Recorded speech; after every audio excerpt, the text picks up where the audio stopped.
jovem adventista, seja bem-vindo a mais um estudo da lição Jovem Identidade. Nós estamos aqui para falar sobre a guerra no céu, para estudar um pouco mais sobre isso. Porém, eu não poderia deixar de citar que hoje é dia 31 de outubro e para muitas pessoas por aí é dia para se comemorar o Halloween. Mas para nós que somos cristãos, protestantes, adventistas do sétimo dia, nós entendemos que essa é uma data muito especial, é a data da Reforma Protestante, é o dia da Reforma Protestante. E nesse ano nós estamos aí completando 506 anos dessa data que foi ali em 1517, né? Se tornou muito marcante a data da Reforma Protestante e todo o panorama que envolve essa reforma, né? Visto que depois da Idade Escura, a verdade da palavra de Deus precisou ser restaurada. Inclusive, até a lição de domingo falou um pouquinho sobre essa questão da Reforma Protestante, que veio para poder... Foi domingo? Deixa eu ver se foi domingo. Foi isso mesmo.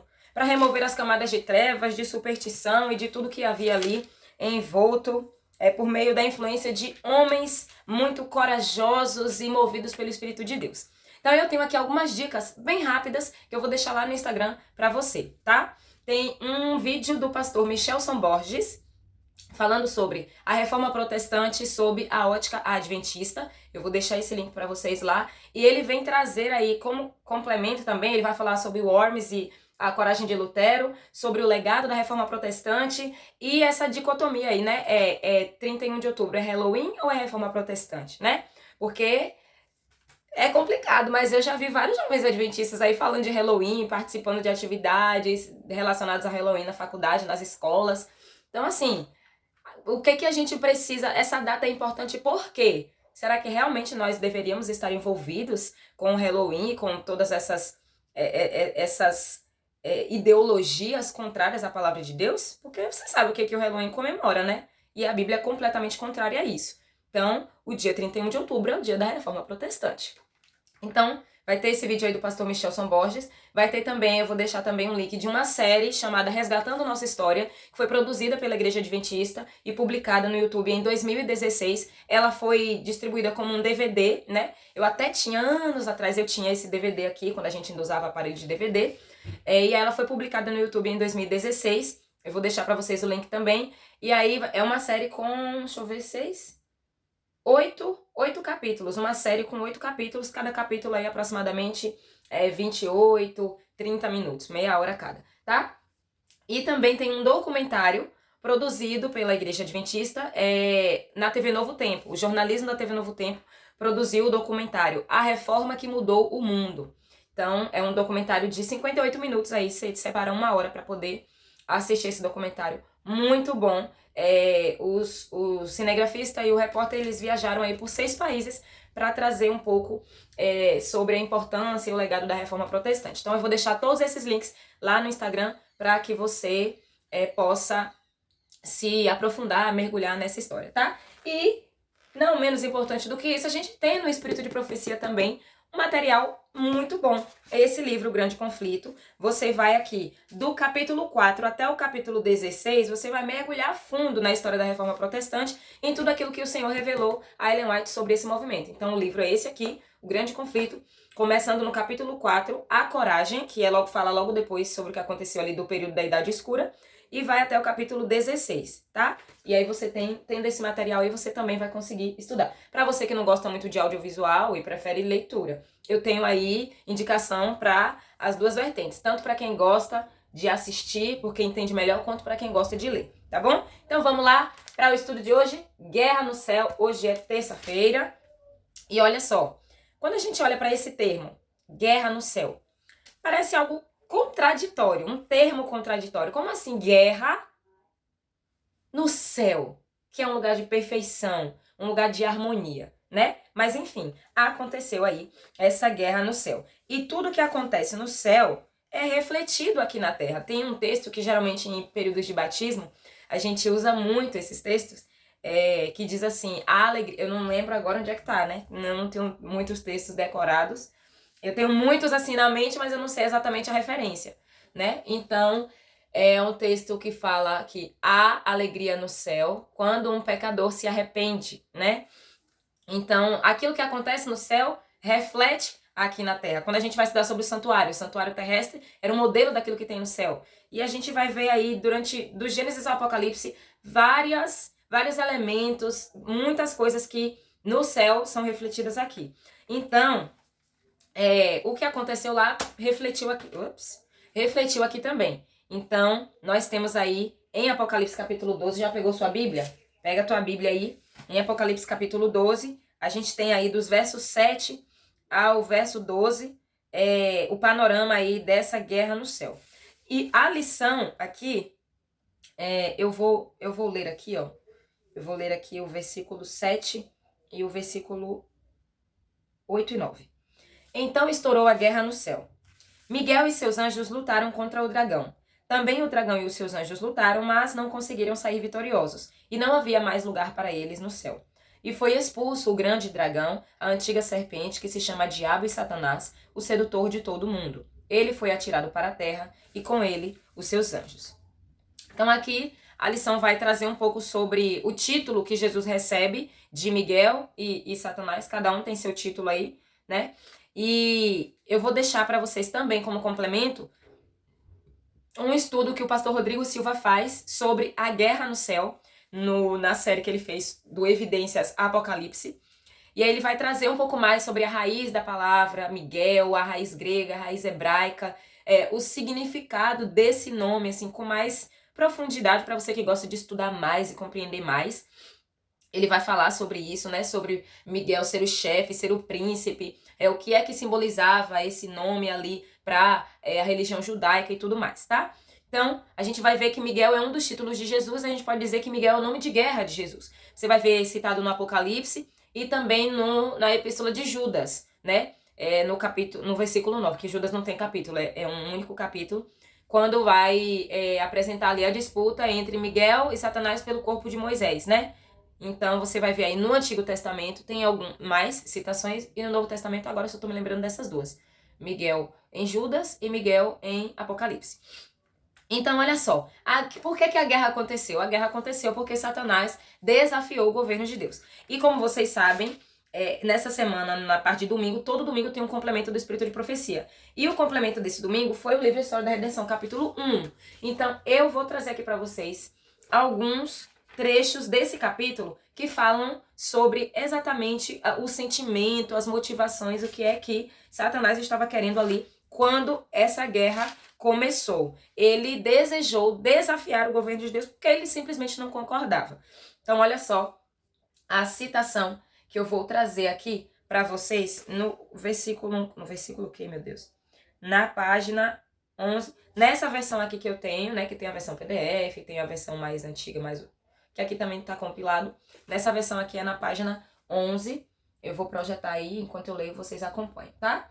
Livro de História da Redenção, capítulo 1, a queda de Lúcifer. Houve controvérsia entre os anjos. Lúcifer e seus simpatizantes lutavam para reformar o governo de Deus.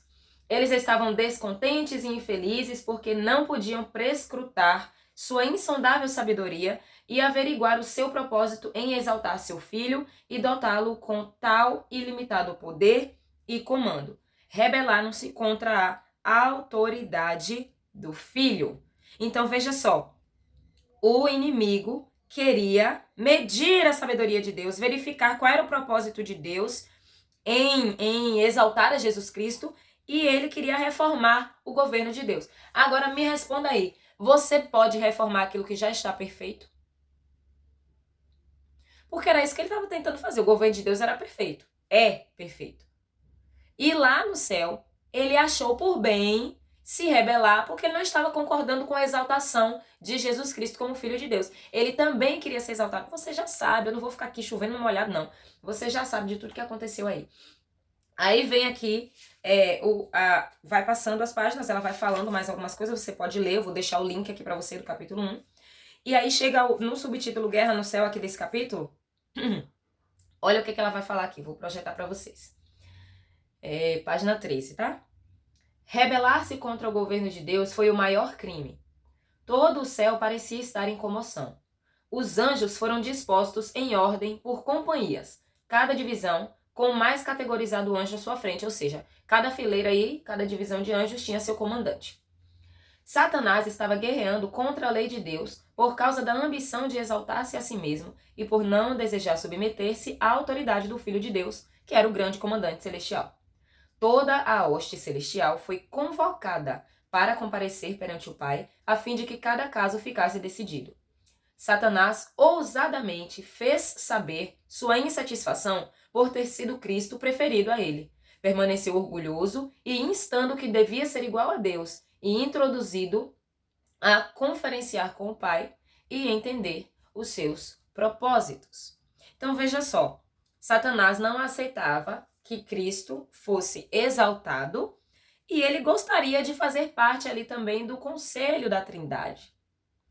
Pai, Filho e Espírito Santo se reuniam e apenas eles conheciam ali todos os propósitos, né, celestiais. E Satanás, ele queria entrar para formar um quarteto. Ele queria fazer parte, ele queria entender tudo, ele queria saber de tudo, ele queria medir a sabedoria de Deus, ele queria entender os propósitos. Aí, no restante do capítulo, ela vai falando que apenas a Jesus Cristo, apenas ao Filho, Deus revelaria os seus propósitos, né? Então não tinha espaço para Satanás entrar, enfim. Eu não vou ficar falando do capítulo todo, porque você vai ler aí, já deixei o complemento aí para você. E tem uma citação aqui do Salmo 145, que eu quero trazer aqui para vocês. Pega a tua Bíblia e abre. Salmo 145. Aqui. O Salmo 145 vai trazer uma luz sobre o caráter de Deus, vai trazer adjetivos do caráter de Deus que vão deixar claro do porquê que Deus não destruiu Satanás imediatamente, nem os outros anjos, que se rebelaram também. Olha só, Salmo 145, o verso 8 e 9. Bondoso e compassivo é o Senhor, tardio em irar-se e grande em misericórdia. O Senhor é bom para todos, e as suas misericórdias permeiam todas as suas obras. Então não faz parte do caráter de Deus a destruição. A destruição é um ato estranho para Deus, porque Deus é criador. Destruidor é Satanás. Ele que veio para matar, roubar e destruir. Então, o caráter de Deus não é o caráter de destruição, é um caráter de bondade, de compaixão, de amor, né? Claro, Números 14, verso 18, eu acho que vai dizer ali, o Senhor é tardio em irar-se e rico em bondade. Ele perdoa a iniquidade, a transgressão, mas ele não inocenta o culpado, né?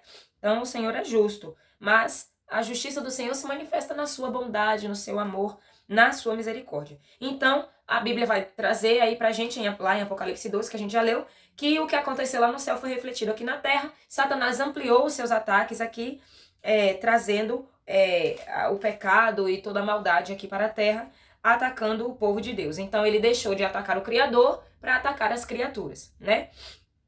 E aí, tem uma perguntinha aqui no final da lição, que a resposta está lá no Apocalipse 12. Tem uma perguntinha dizendo assim: sendo fracos e pecadores, como podemos obter vitória sobre Satanás? Aí eu tô aqui em Salmo, a gente volta lá para Apocalipse capítulo 12. E no Apocalipse capítulo 12, e o versículo 10 e 11, vai deixar pra gente aqui a resposta dessa perguntinha que a lição traz aqui para a sua cabeça raciocinar. A pergunta é: sendo fracos e pecadores, como podemos obter vitória sobre Satanás? E aí vem aqui o verso 10 e diz: então ouvi uma voz forte no céu proclamando: agora veio a salvação, o poder, o reino do nosso Deus e a autoridade do seu Cristo. Pois foi expulso o acusador de nossos irmãos, o mesmo que os acusa de dia e de noite diante do nosso Deus. Mas os nossos irmãos que são acusados, nós que somos acusados, olha como é que a gente pode obter vitória, tá no verso 11. Eles o venceram por causa do sangue do Cordeiro e por causa da palavra do testemunho que deram. E mesmo diante da morte não amaram a própria vida. Olha só, como é que a gente pode obter vitória sobre Satanás? Eles o venceram por causa do sangue, o sangue do Cordeiro. Se nos lavarmos no sangue do Cordeiro, vamos obter vitória sobre Satanás. E a lição vai dizer aqui claramente: confiar no sangue de Jesus, nos lembrar do poder do nosso testemunho e estar dispostos a dar a nossa própria vida É isso que vai nos fazer obter a vitória. O sangue de Cristo é o único que pode nos purificar dos nossos pecados. E reivindicando o sangue de Cristo, nós reivindicamos também a vitória dele sobre o mal, sobre a própria morte. E a lição vem falar aqui que estar disposto a dar a vida pelo evangelho, porque o verso 11 vai dizer, mesmo diante da morte, não amaram a própria vida. Então, aqueles que estão sob o sangue do Cordeiro, tem até um hino, eu acabei de me lembrar que veio na mente agora, é um hino de um CD jovem de muitos anos atrás. A música fala, estou sob o sangue de Deus, ele cobriu os meus pecados na cruz. Eu não tô conseguindo lembrar tudo agora, mas só veio essa partezinha do refrão aqui no meu...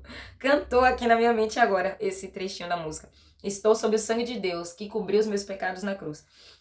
E aí, o verso 11 vem falar, mesmo diante da morte não amaram a própria vida. Então a lição vem e diz, estar disposto a dar a vida pelo evangelho revela um compromisso total com Deus. Porque a nossa vida na terra é valiosa, mas a vida eterna, né? O que é a nossa vida na terra diante da vida eterna? A vida eterna a gente deve amar muito mais. Então, se for necessário perder a vida aqui nessa terra para obter a vida eterna, perder a vida terrestre em face de alcançar a vida eterna, porque Jesus já nos deu a vida eterna e obtendo a vitória sobre o pecado através do sangue de Jesus, nós obteremos a vida eterna, é suficiente. Se tivermos a vida eterna, é suficiente. É suficiente. Então, para sermos vitoriosos, precisamos estar debaixo do sangue de Jesus. Sob o sangue de Deus, nós vamos obter a vitória. É o sangue de Jesus que nos limpa, que nos purifica. E essa guerra no céu já foi vencida.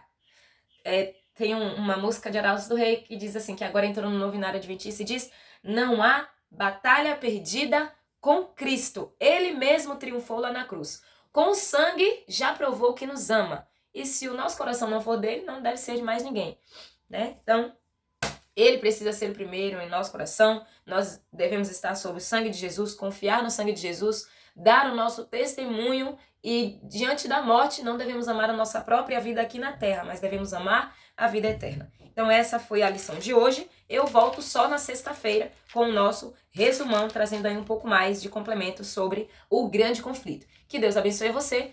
Lá no Instagram eu vou deixar os complementos, tá? Ontem eu não consegui abrir o meu Instagram, por isso eu não deixei os complementos. Então, quando eu fizer os complementos, eu vou trazer os complementos da lição de domingo, segunda e de hoje também, porque ontem eu não consegui, não sei o que aconteceu, mas hoje eu coloco todos os complementos lá, tá bom? Que Deus abençoe você, compartilhe esse vídeo com a tua classe, deixa aqui o seu joinha se você gostou desse vídeo, se ele foi importante, se ele te edificou, para que o YouTube possa recomendar ele para outras pessoas que venham aqui estudar a lição conosco, tá bom? Que Deus te abençoe e até sexta-feira no resumão. Tchau!